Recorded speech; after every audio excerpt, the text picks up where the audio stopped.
في السنين الأخيرة، الدراما العربية بدأت تفتح ملف حساس جدا.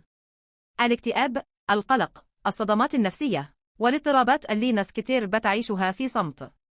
أنه تدهمها نتكلم عن مسلسلات جسدت الأمراض النفسية بجرأة وواقعية. بين السماء والأرض، دراما إنسانية بتحت مجموعة أشخاص في موقف واحد داخل أسانسير، لكن الحقيقة إن كل واحد فيهم محبوس جوا أزمته النفسية. المسلسل بيورينا إزاي الضغط، الخوف، والذكريات المؤلمة ممكن تكشف أعماق جوانا. حرب أهلية، اضطراب العلاقات الأسرية وتأثير الصدمات القديمة على الصحة النفسية. بيكشف قد إيه الكراهية والغيرة ممكن يدمر الإنسان من الداخل. خلي بالك من زيزي، واحد من أهم الأعمال اللي ناقشت اضطراب فرط الحركة وتشتت الانتباه ADHD عند الكبار. المسلسل كسر الصورة النمطية وخلى الناس تتفهم إن الموضوع مش دلع، ده اضطراب حقيقي محتاج وعي ودعم. لعبة نيوتن، القلق، الضغوط النفسية، وصراع الهوية. بطلة العمل بتعيش حالة نفسية معقدة بين الخوف، الوحدة، واتخاذ قرارات مصيرية.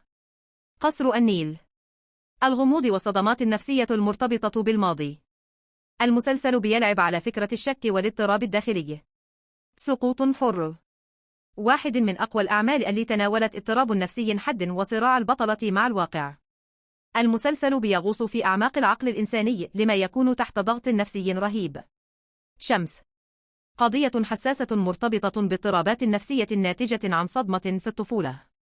العمل ركز على تأثير الماضي على تكوين الشخصية. أرض النعام، العيش في الوهم كوسيلة للهروب من الواقع. المسلسل بيوضح أزاي الإنسان ممكن ينكر الحقيقة علاش أن يهرب من الألم. الخنق، اضطراب ما بعد الصدمة وتأثير الاعتداء النفسي. بيسلط الضوء على رحلة التعافي واسترجاع القوة. فوق مستوى الشبهات، شخصية معقدة نفسيا. بتخلينا نتساءل، هل الشر دائما اختيار؟ ولا أحيانا نتيجة اضطراب داخلي؟ دقة قلب، الحب والصدمات القديمة وتأثيرها على الاستقرار النفسي. الكابوس، الكوابيس مش دايما في النوم، أحيانا بتكون في الضمير. عمل نفسي غامض عن الذنب وتأنيب الضمير. حالة عشق، التعلق المرضي والاضطراب العاطفي في العلاقات. مريم، ازدواجية الهوية والصراع النفسي بين صورتين للحياة.